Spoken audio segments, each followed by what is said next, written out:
Hello, everyone. My name is Caleb Jefune. I'm an entrepreneur. I run a company called Labs AI, and where we do a lot of AI stuff. We do three things. So we do consultancy as a business. We invest in startups, and we also build our own AI infrastructure we look at a problem and then try to look for a solution and then try to send it to the market. So that is who I am. Apart from that, I do AI talks. I am a hackathon winner. I have gone to 69 of them, won 39. I think 64, won 39. Apart from that, I'm just a young Kenyan trying to make sure that we can make Kenya a better place with technology and Africa at large a better place. Yeah. Okay, so I'm Director Elan Afrika. So for me, I don't have many titles.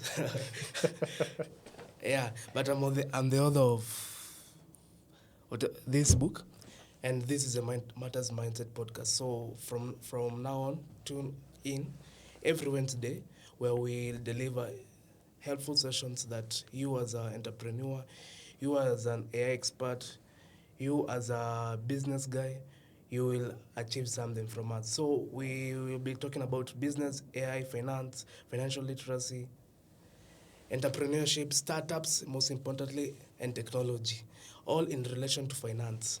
Personally, I'm a business development strategist. Yeah, that's why I like that topic. Interesting. Cool. Let's get into it. So we were talk about entrepreneurship.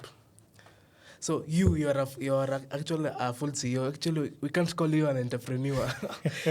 You're a businessman now, because an entrepreneur is someone who is trying to figure it out. You've already figured it out. You're a CEO now. So you among the others, you are a perfect example who can tell us more about entrepreneurship. Yeah. You have faced it. Maybe you have faced some challenges, but you have overcame them. Yep. So you can tell us about it. Good. So my background with entrepreneurship. So I dropped out of school in 2021. I think 2022 to be exact. I was doing information technology in JKUAT. And so what happened was I failed in my KCSE. So I got a CPLN of 43 points, but then the cutoff points was 46 at that point. And so I talked to my dad, and he tells me that, so my dad is kind of a businessman, but then he is also my dad was a teacher, he's a retired teacher, but then he has a couple of businesses in the, where he stays. Yeah. And so I sit down with my dad, and he tells me that, what are you going to do? So I come up with a decision that, let me go to JKUAT and do information technology, because I started loving computers when I was young. He had this laptop in the house that at that time we never had electricity back in our house, so he bought a big solar and a battery to charge, and then the laptop also never had a battery, so it's charge to charge. Yeah. And so he had a battery used to charge this solar, used to charge the battery, and then in the night we used to watch movies using his laptop. And so that is actually how I started falling in love with technology, playing video games with his laptop and so. And then it happened that so I come to JKUAT to do my diploma in IT.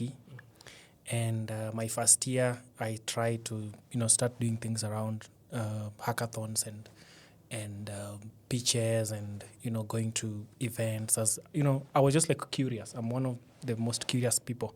I always want to see what is happening at the end of the day, or why is this thing happening this way, or why is this rule happening this way? Can we change the rules or something like that?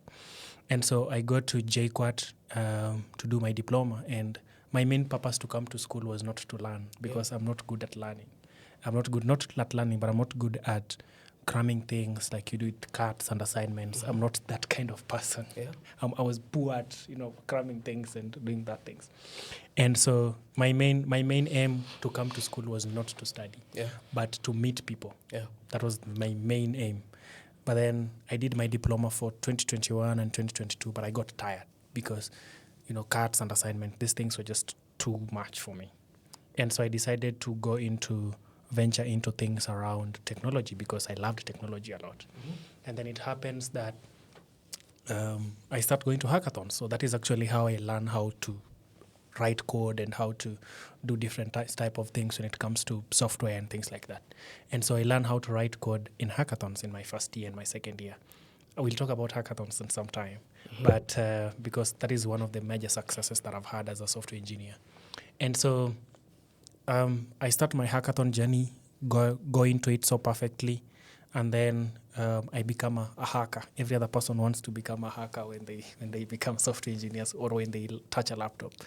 And then my passion was not to break things, but to make things. Yeah. So I learned that in the way as we actually went through.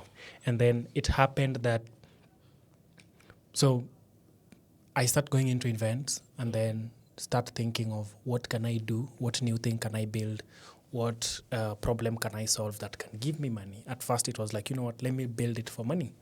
And so with a couple of friends of mine, we start something by, we call all lawyers in our area. So I used to study in JKUAT. And then these buildings around JKUAT, you will find lawyers, Kimani and Kimani advocates. Yeah. All of them the same name. And so we used to call them every day. We used to call like 15, 16 of them every day, trying to tell them that, you know what, my name is Caleb Jefune, and I come from this company, and we can create for your website. And by that time, there was no ChatGPT, so it was the hardest things at that time. And so we call them, and you know what, we get rejections and rejections and rejections and rejections. The first month that we did that, we got one person, and this person was not a website customer. He was a Facebook marketplace customer. So this guy wanted a Facebook market so that he can go and list his, law things there so that actually people can go and see. And so the first month it was hard, but then we go do this hackathon that takes us into work into M-Pesa. And then we work there for 6 months. Yeah. And then after that, after working there for 6 months, I get tired because I learn everything that they do. And then now I need a new challenge. And so one of the reasons why I went to entrepreneurship full-time was working a 9 to 5 was so hard for me because, waking up emergency. So waking up early and that Juja traffic is the worst thing that can ever happen to you as a Gen Z. And then you're coming back again, you're getting the same traffic. You go to work and then there is too much of pressure and things like that. I wanted a life where I work at my own time, at my own pace and things like that. And so I leave there to go and work into another different company. So a company called Schindler. I know you guys have seen the famous lifts that are, in malls, in tall buildings. Some of you guys also even have them in your own houses. And so I go to work there as an IoT AI engineer. Work there for another 6 months, get tired, and then I go to work for a company called Proxima where I learned a lot about AI and chatbots. Worked there for some time, became the lead engineer, dropped out, and then you said, you know what, let me now sit down and come up with my own thing because I'm tired of hopping into one thing and another, trying to look for something that can satisfy me because I'm one person who learns faster by doing. That's why I struggled a lot in school by cramming things like that. And so I go into starting my own business. Yeah. And let me tell you, Maina, the first 3 months were hell. The first 3 months were hell. At this point, I'm still even feeling the first 3 months because those were the hardest moments of being an entrepreneur. That is actually how I got into entrepreneurship. And then now we got into building products. So we got into entrepreneurship by just calling out people, telling them that we are a technology company and we want to build them software. And they were like, oh, let's give you guys the software we built for them. And then I used to do sales during the day. During the night, we used to write code. Yeah. And then during the day, we deploy for customer A, customer B, and then the cycle continues. And me and my partners, actually, who we started this business with, we actually found out that most of the time we used to, when I'm doing sales, he's doing marketing. When he's doing marketing, he's doing writing code. We were just at sync at what every other thing that we do. And, so far so good. That is how I got into entrepreneurship. I got into entrepreneurship after being tired of, being told to do this, and this all the time. And also the fact that I wanted a ground to learn more rather than just, my perception of a 9 to 5 at that time was I was being enclosed in a space where I'm being told something to do, but then I have a mind that wants to go everywhere. So my mind is touching different things. But entrepreneurship for me has never been easy since I got in. It has never been easy. For me, I feel like entrepreneurship, in order to be an entrepreneur, you must achieve the high level of grit. You must be resilient. Very resilient. Wow, you must be resilient. For me, I can speak from experience. Yeah. I've tried, I've failed, I've tried, I'm still trying. Personally, I told you I'm working, yeah? Yeah. I'm working a 9 to 5, but waking up at 5 o'clock, going to work for a person, I don't feel that joy. But my work is, I love my job, but I don't feel that excitement. For me, I want excitement in life. Mm-hmm. I want excitement. So for me, actually, I aspire to start a company. But for me, I told you, I started 3 companies. They all failed because one had lacked a system, 2 was produced in a hurry, 3 just failed because the trend died, because it was built on trends. That is one mistake I learned. As an entrepreneur, don't follow trends. Yeah. Don't follow trends. Today, the trend is Forex. You go, start your own school. Tomorrow, the trend is AI, your field. You're into AI. Yeah, you're now into AI. Don't follow trends. Yeah. For today, we'll speak about an entrepreneur. It's in terms of companies, not these entrepreneurs. But I think for an entrepreneur, if you can't build systems, then you can't be an entrepreneur. Okay, let me take up what you're trying to say. So I've built companies before. Phew, man, they have failed. So I believe that when you sleep at night and then you wake up at 2 a.m., your mind wanders a lot. You think about a very crazy idea and you're like, yo, that is going to work. And then you build it. And then after building it, when you're almost finishing it, you get, you just give up. Yeah. You just give up. I've experienced it. Because the mind works perfectly at night. There's nothing that it can do. Like, the mind works in such a way that during the night it brings these ideas, different things, and gives you the perfect picture of a startup business or things like that, or being an entrepreneur. But then when you wake up during the day, your mind now works on different things to try to process different things. And so I've also built startups on that. So I've built startups on, I'm awake at 3 a.m., I get a startup idea, start building it. By around 2 p.m. in the evening or in the afternoon, I'm already tired with the idea. Mm-hmm. So that is actually happening. But what has actually made us stand as a company, or, as myself as an entrepreneur, is systems. Yeah. Perfect systems create the perfect companies. Because tell me how. One of the things that I mastered a lot when I was starting the company is I knew how to do everything in the business or everything in the company. So I can write code, I can do sales, I can do marketing, I can do accounting, I can do cold calls, I can do everything in such a way that when I'm hiring someone to do that specific thing, I already know what it entails. Yeah. And in such a way that if they don't deliver how I'd want it to do, then it's actually easier for me to go and, do it or bring in someone who is so good at what they do. And so talking about systems is what is going to save a lot of entrepreneurs. Systems like, number one, who takes care of your finances as a business, who takes care of your employees as a business. All those things. Do you have an official business name? Is your business registered? Those are systems whereby you don't have to have problems with the government when they have to collect tax or something like that. Yeah. So those systems are very important when you're running a company. And systems go way beyond what you think about. So systems is, can the business run without you? Like, you can be out of the business for 2 weeks, or you can be out of the business for 2 days, but then can it still run without you? Yeah. Or does the company or the startup that you're building has to wait for you to come in so that it runs? Yeah. Just look at systems as that simple. Yeah. So, in your perspective, do you think there's a difference between an entrepreneur a self-employed guy and a businessman? Yes. Yes.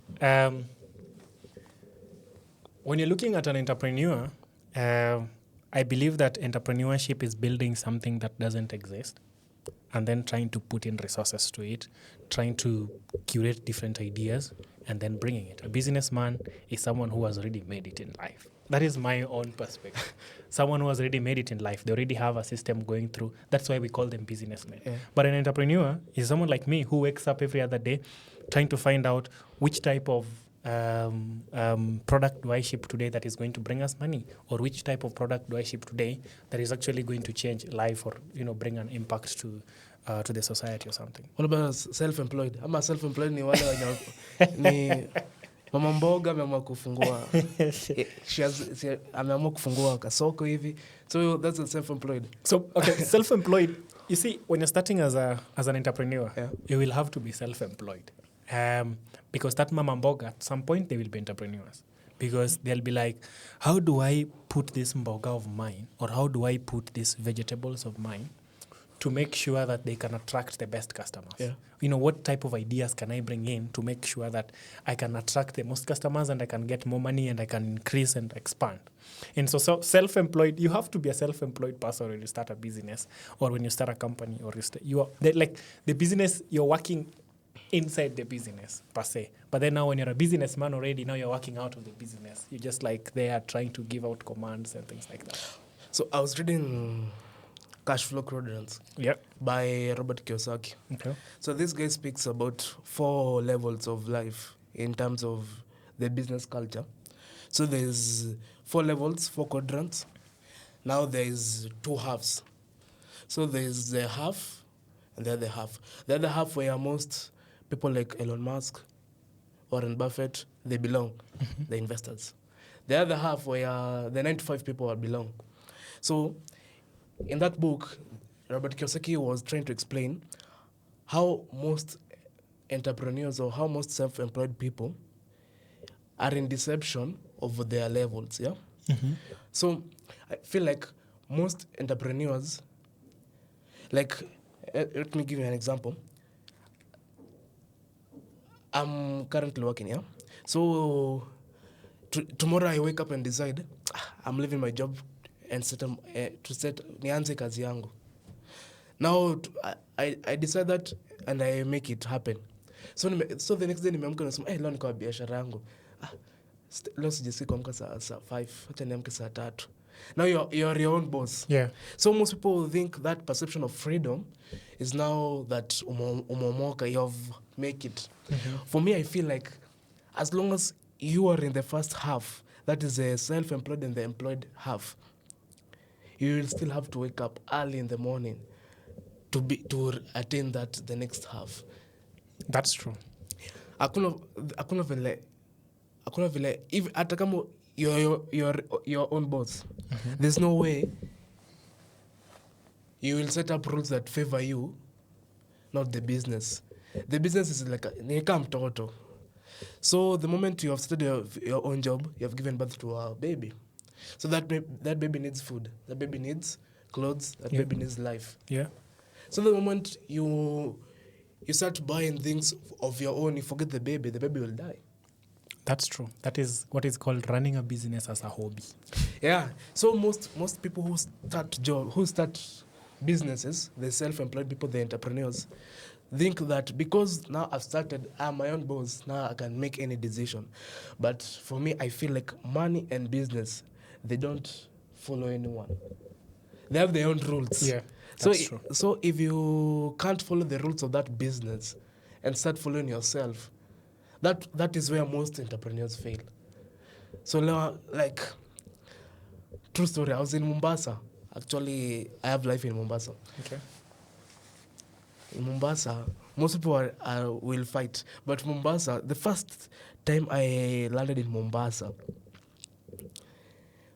at 7, I was with my mom. At 7, there was no business open. There was no, all shops, all kiosks open, and we were very hungry. There was no business open. Even one.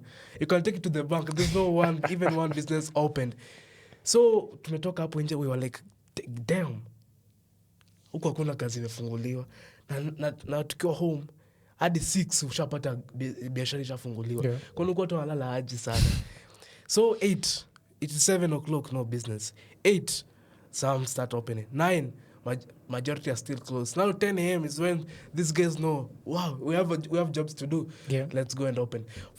And now that the same night, by 9 o'clock, hadi 9 o'clock nimeweka sana.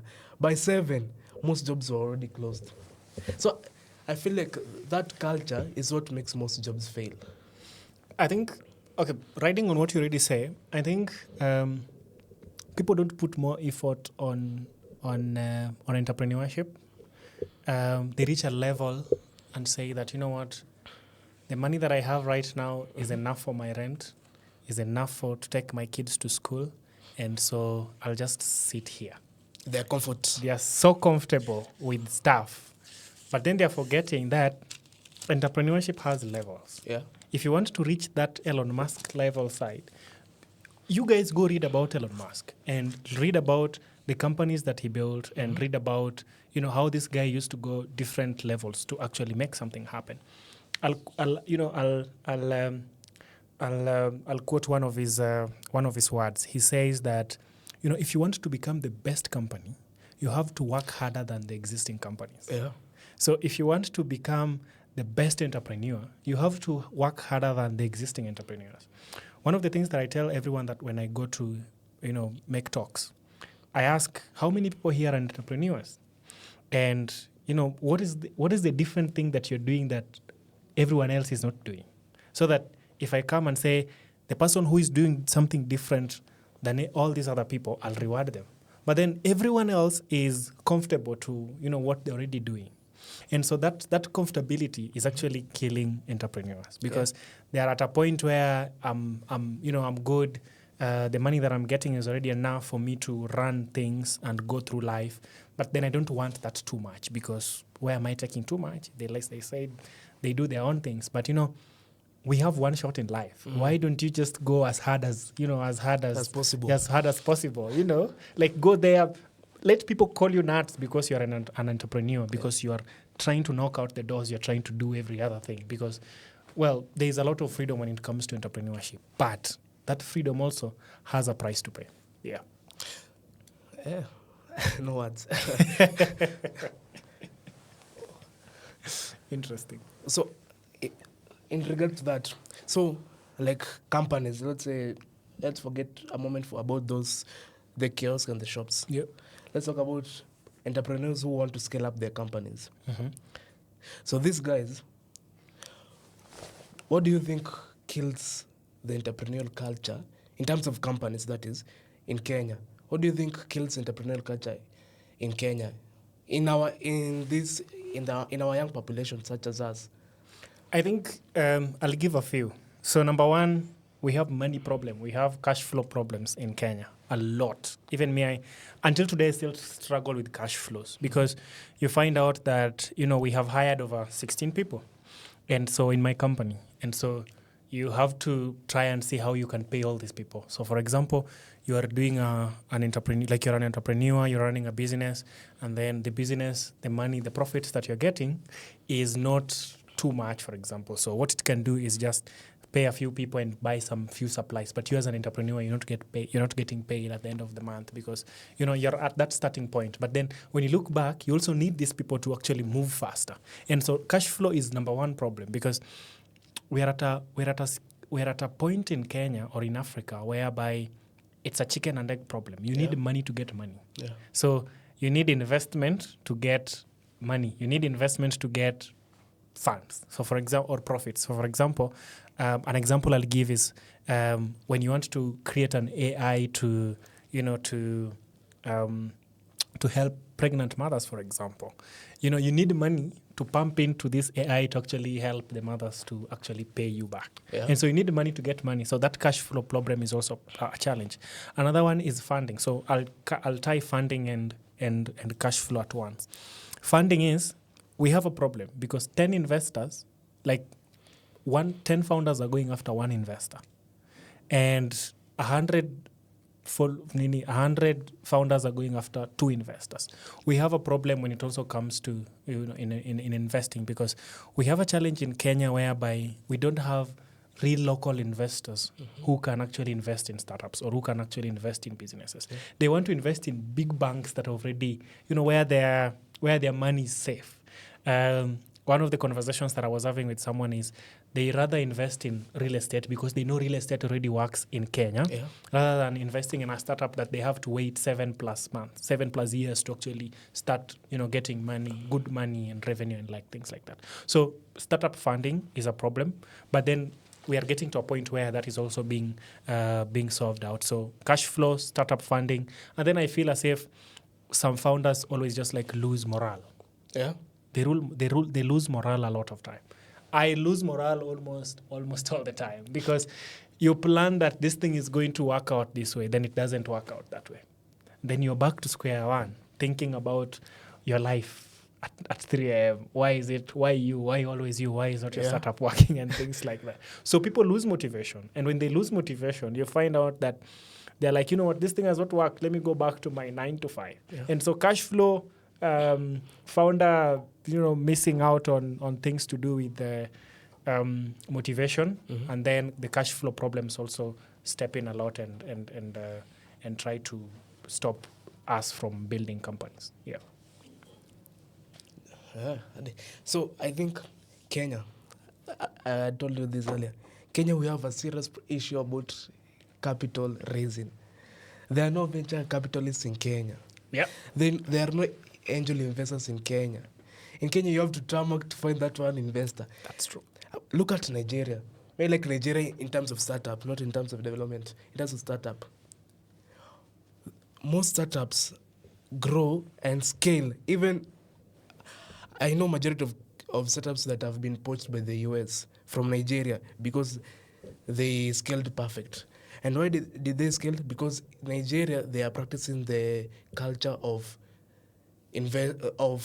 capital raising. There are more than enough venture capitalists. That's why in Nigeria most startups work.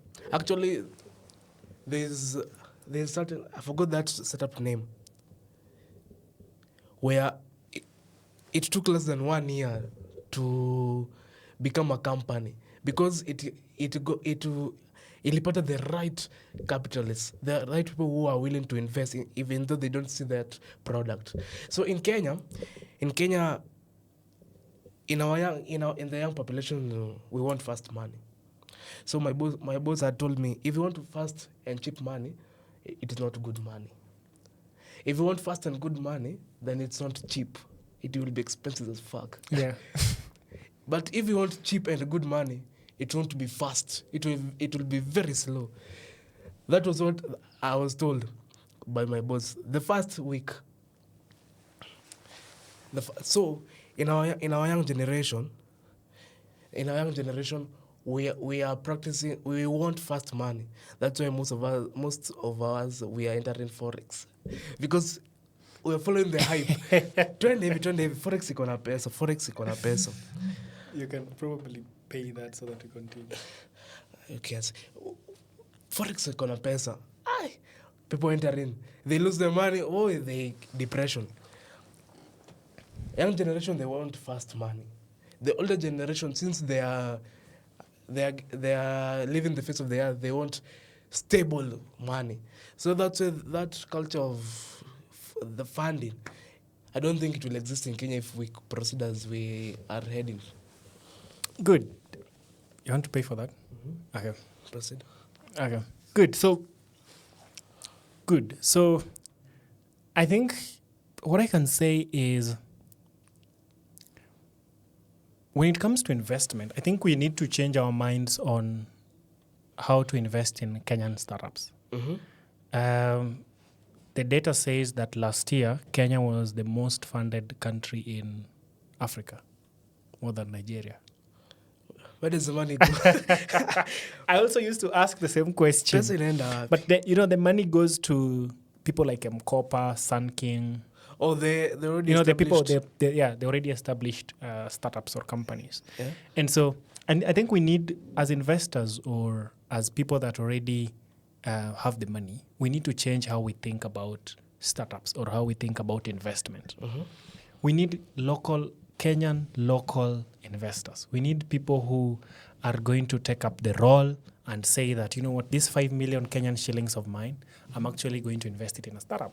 And so when we have local investors coming up, then it's easier for us to attract investors from outside to put money in. Yeah. So for example, if we have 100 investors, for example, trying to look at your business or trying to look at 10 founders, you see, it's already, if we have 10 investors that already believe in the vision of Kenyans that they can put money into, it's not hard to attract investors from abroad. Yeah. Because most young startups struggle because we wait for so long to get money.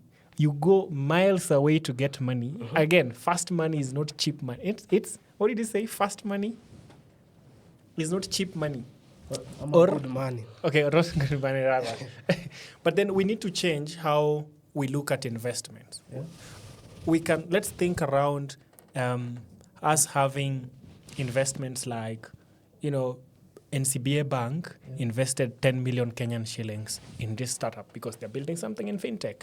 Let's have the government investing 100 million Kenyan shillings to this startup because they're building stuff around government well-being. I believe that the government should not build startups or the government should not build software. They should leave these softwares for individual startups to actually build and sell to the government. Because since the government is the biggest employer or the biggest, the biggest funder, they're supposed to be taking in startups. So like, let's say, for example, we are building in mental health. So which means we should go and sell to the government and then government buy because the government goes and sells it to different people. And then that happens and then you get the money. And so I believe that when we change how we think about funding in Africa or funding in Kenya specifically, then it's going to help us to see the benefits of believing in our own startups, because funding is scarce in Kenya when it comes to young companies. And another problem that I think we also have as Kenya and not Nigeria is media. In the US, if you're building an AI startup, there is this thing called, I don't know what the name is. There's this magazine that if you're put into... Forbes. No, leave alone Forbes. There's one that if you're building a tech company and then you're put into, investors will, like you've made it in life. The magazines from Silicon Valley. Yeah, the magazine from Silicon Valley. Yet let's say you've just started a startup right now, and then you've been put in that magazine. I don't know what the name is. We'll try to put it somewhere. If you're put in that type of magazine, investors will look for you like hell. And then, media in the US is just perfect for startups. And so we can also try to change which type of things we give out there. So like, for example, media. Can we make our media so perfectly? Or founders, can you be the face of your company and talk about what you do with different people so that we just don't hear about you on an ad, but then we can hear about you talking about startups and talking about your company as well. Yeah, so media is one of the things that we need to improve as a country when it comes to startups. But you're speaking about the government. The government will never help. Government will never help. You're in Kenya. Government will kusaidia. That's a dream that will not come true. I believe that the government should be an enabler. Yes, you should be an enabler, but not the person who is driving the wheel. Startups should be building or driving the wheel, but then the government should be like the wheels now. So the government should give you money to drive your car. That is just that example whereby you're building a startup for the government. So let's say, for example, one of the problems that the government has a problem with is traffic jams, like traffic all over. You're building a startup to solve that. You should go and sell this thing to the government so that the government fund you to actually make that that startup work. Yeah. But then you find out that the government is the person who is solving these things, which means people who are building real solutions that are actually solving this, they're overlooked by the government and things like that. And then talk about corruption, whereby you go and request for money, but you have to give money to get money again in the government. Or you're building a startup that is actually going to help out. Someone back there is just looking at how am I going to get money from this, or how am I going to get money from this to to try and. Speaking, you have given an example of your health company Yeah. trying to get funding from or support from the government. So imagine this. The government recently, yesterday I saw the news, 10 billion has been stolen from SHA. 11 to be precise. 11. Even worse. 11 billion. That's so much money, more than the population of the entire world.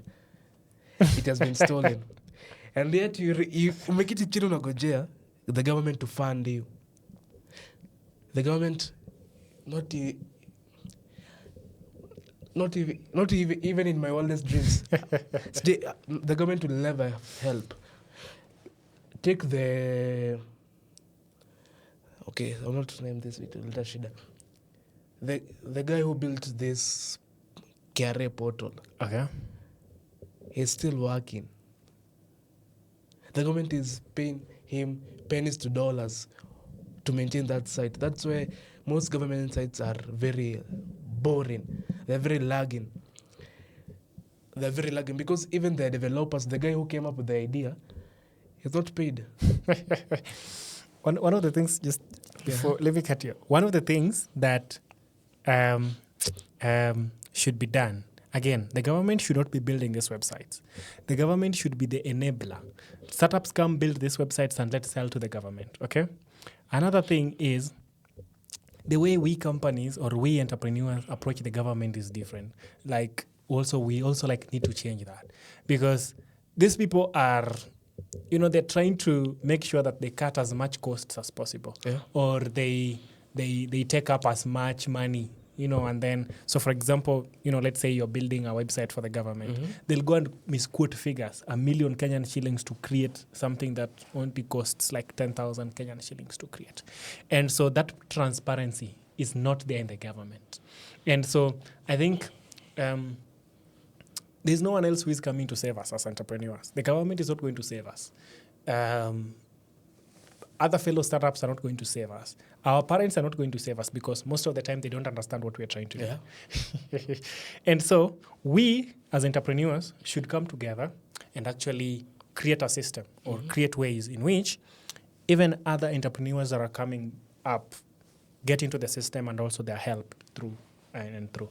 But the problem of funding is a real challenge when it comes to the government. It's hard to get government. Okay, so let me give you a scenario. So that I don't lose this thought. Yeah. It's easier to sell software to the government of Rwanda than to sell software to the government of Kenya. But Rwanda is developed. Rwanda is like the Silicon Valley of Africa. Yeah, because those are young people. Like, the Rwandan government has young people who see the future and want to be part of that future. But then here, you have to go through a very, very long ladder to actually find help. So, for example, I have a friend who went and sold a startup, who went and sold a solution to the Rwandan government. But then, till today in Kenya, is still trying to find out how processes can move forward. Because it's like, do you want to see the big man? You have to pay me to see the big man so that this software of yours goes through. Because even if you do what, the big man is still going to give the person who you have not given the money to go and evaluate, and they're going to say no because you have not given them a cut of what that is. And so, we just need a reshift of everything when it comes to government, because the government has a very big role to play when it comes to startups. I saw they introduced Nyota Fund, but really Nyota Fund, well, it can help people in the village because they don't have too much money, too much expenses and things like that. But then, come on, 25,000 Kenyan shillings, it can just push you a little bit. But after that, then what next? Yeah. So, 2 points. After that, 2 points. You have said about the guy who sold in Rwanda. There's one problem as entrepreneurs, they have their mindset. So they are really tied to the reality, or rather the world of ownership. So a guy wants to scale up his company. He wants an investor or he wants a co-founder, but he's not willing to give up an ownership stake of his company. So most of these young people, they want to own entire thing. They don't want to share. That's why I think most of startups have failed. Like there's a guy I was talking to. The guy, he's a developer. He knows computers like his hand, but he doesn't know finance. So he needs an accountant. Yeah. So I was talking to him. I was telling him, let me come help you. Don't pay me, but give me an ownership to your company. Yeah. The guy refused. Kama ni ownership nakupea 5%. The guy refused at all. So I feel like most companies are failing because of the mindset that the guy building has. That's true. I'll throw in a few nuggets there. So, do you want to make your people motivated in a company? Give them shares. Give them ownership so that they come to work and feel as if I'm part of this business. So which means if it fails, then I'm also failing. Yeah. If it works out, then it must work out. So give everyone in the company ownership. Let me ask you a question. Do you know how many percent Mark Zuckerberg has of Facebook right now? 1%. 1%. And see where he is right now. Because ownership is not the main term goal. Because we want to give out ownership so that we actually get in return what we can't get in return. Yeah. So for example, I'm building a startup let's say for example, and we are trying to solve out how we record podcast. I'm very good in tech side of podcast. I don't have someone else who can edit videos and can do all those social media stuff. Yeah. But if you come and I give you 15%, you'll not feel you're motivated to actually work in here. But what if I give you 40%? You will feel as if this is part of me, so I can also give out this side so that, because I'm going to be part of this company or I'm going to be one of the owners of this company. That is how to keep people motivated. You keep people motivated by giving them ownership in the business. They'll work with you, they'll do everything, they'll transnight with you, they'll do everything because they're regarded as owners in these companies. That's shit from an entrepreneur mindset to a local mwananchi mindset. So this guy, a local person, when you offer him a stake of your company, he doesn't understand what that means. So he'll want salary. So another reason why startups fail, they want to hire people, but they don't have funding. For me, I developed a system. I will not hire you. I will give you a stake. I don't care if you leave me with the 0.1%. I don't care. But you come, let's build this. Most people don't realize the value of owning a stake. They want salary. Me ataka hii. I want this money per month. You guarantee me this, I'll work for you. So they work for money. Okay. So I'll give you one of the examples about a startup that we built. It's called Sauti. So we are trying to automate call centers with AI. Mm-hmm. But then in the company, I'm a technical person. So I need someone who is in finance. So because we are trying to automate the debt collection. So we need someone who is already done finance for the longest years. And then we need someone who has already also done very good business development, because we are going into a place whereby I'm not known in that market, right? Yeah. And so what happens? So I go look for people who already have that type of experience and then bring them together and tell them that, you know what, my work, I only know how to do technology. I don't have enough money to pay you guys because you guys are the best in your industry. So what we'll do is I'll take 30%, because we are three of us, so I'll take 30%, I'll give you 30%, I'll give you, and then 40% will be mine. Yeah. And then I'll make you the CEO because you already know how to deal with finance. I'll remain the CTO because I only know technology. And you, since you know how to operate things and business development, you take operations and stuff like that. Yeah. That is the best way to build a company. That is the best way, because all these people are going to be working so that we make this thing move from step 1 to step 2. But then if I give them money, it's going to be the motivation is money. If there's no money, there's no working. If there's no money, there's no motivation. So The easiest way to build a company is go out there, look for someone who already knows how to do stuff. Look for someone where, because you don't want to spend 10 years of your life trying to learn something, but there's someone else who's already learned it before. Yeah. So you just give them a stake of your company, and then they push with you it together. Because I believe that there's no one who can win one person. Yeah. There's no one who can win. Look at the PayPal mafia. Unity muhimu. Unity is, all of them right now, they are winners. Elon Musk, Peter Thiel, Hoffman, the owner of LinkedIn and things like that. There's no one who can win one person. So give these people stakes in your company and let them work together with you. You will move forward faster and faster and faster rather than going one person. Yeah. Yeah.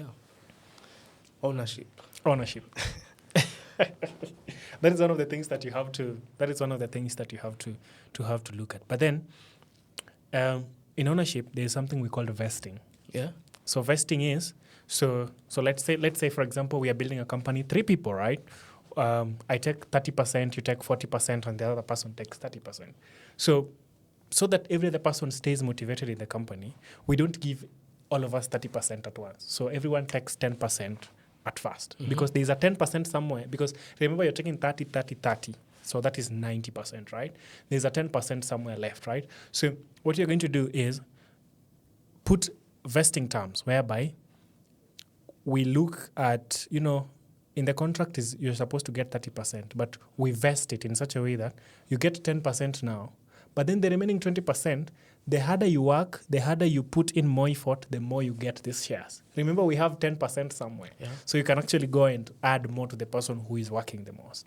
That one is pushing people to work mostly, pushing people to go harder and pushing people to go in to do a lot of stuff. So that vesting also is going to help you as a company to work with your employees. You don't give them 10% right now. Give them 2% for now. Tell them that after 3 months, I'm going to add you another one. After 3 months, I'm adding you another one. They also keep themselves motivated because they know at the end of the day, I'm going to own a part of this business. Yeah.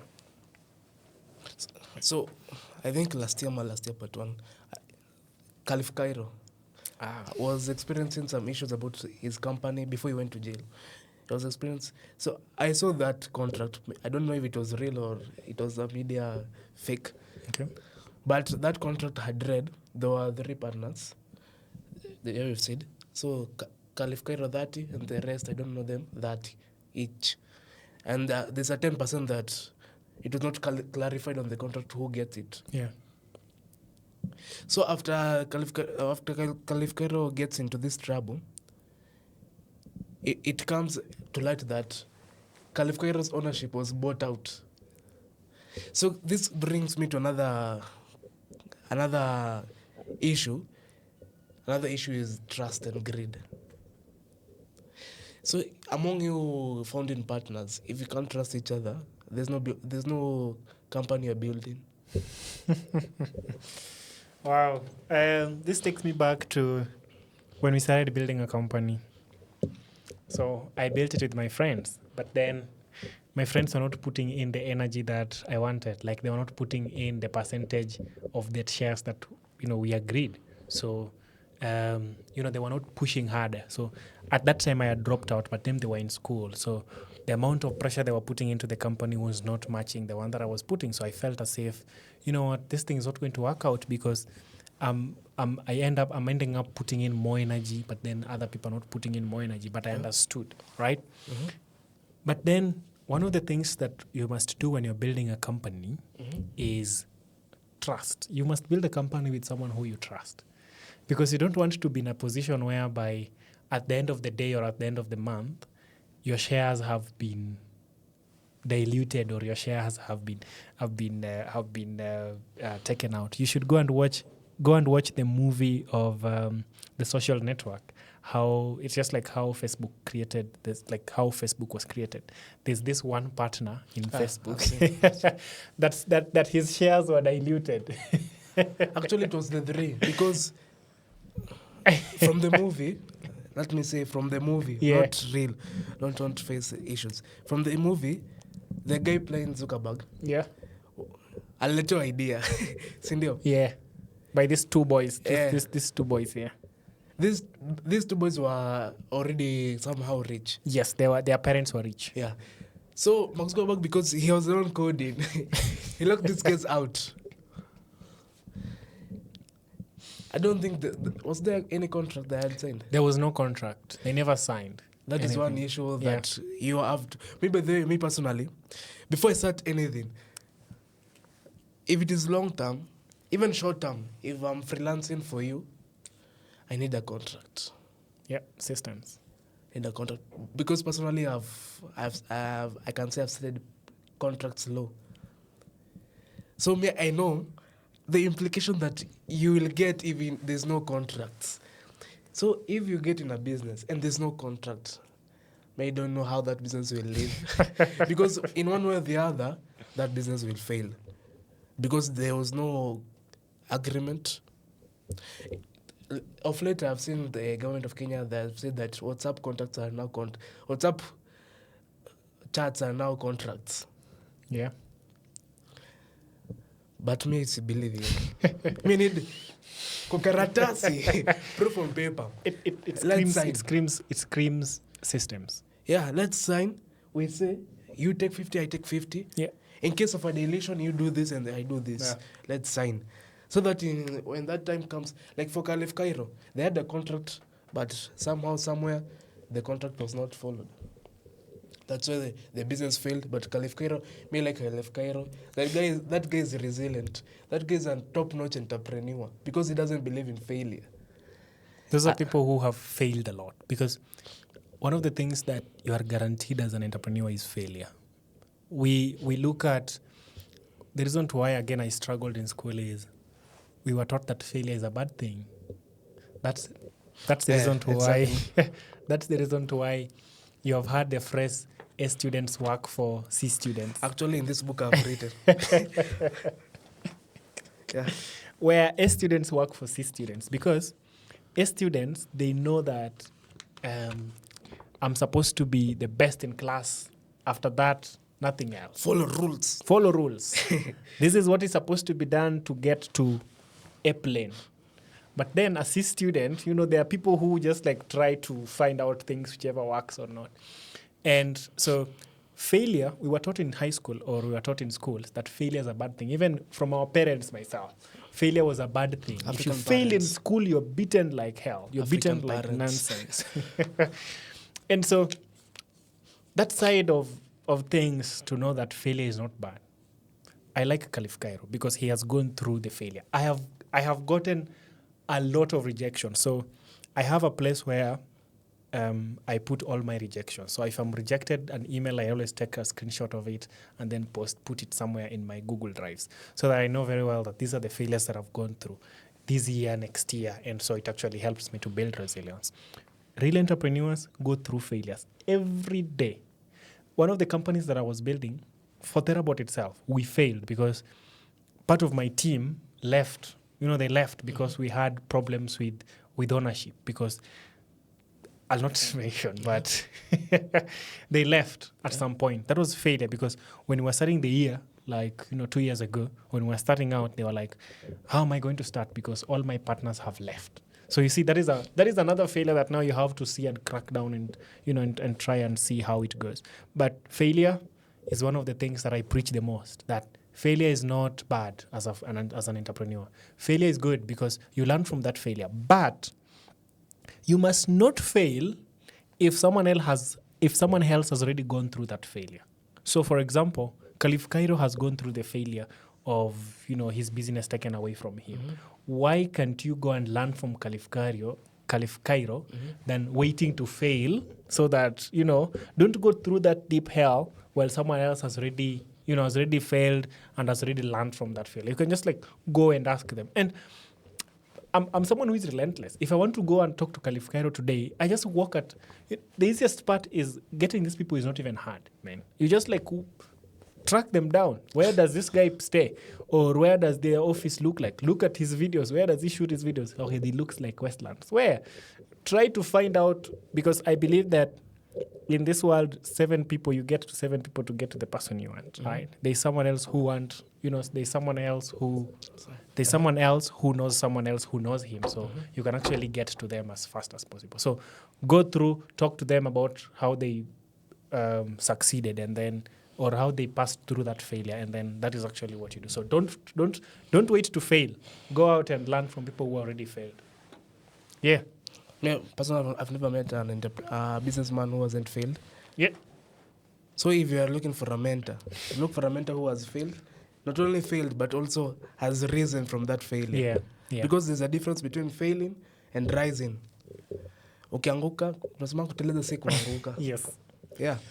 So I think tumeambia tu nini. Good. So my parting shot. My parting shot. Yeah. So entrepreneurship is not sexy how people think it is. It's not perfect how people think it is. Entrepreneurship is lonely. It's the most loneliest job in the world, the whole world, because I got a heartbreak on 2024, and since then I've not been in a relationship before because my business is too much. Like, it takes too much energy. It takes too much time. It takes everything that I have that now I can't focus on this other side because I'm someone who does a lot of things at once. And so it's not sexy how people think it is. It's not perfect how people think it is.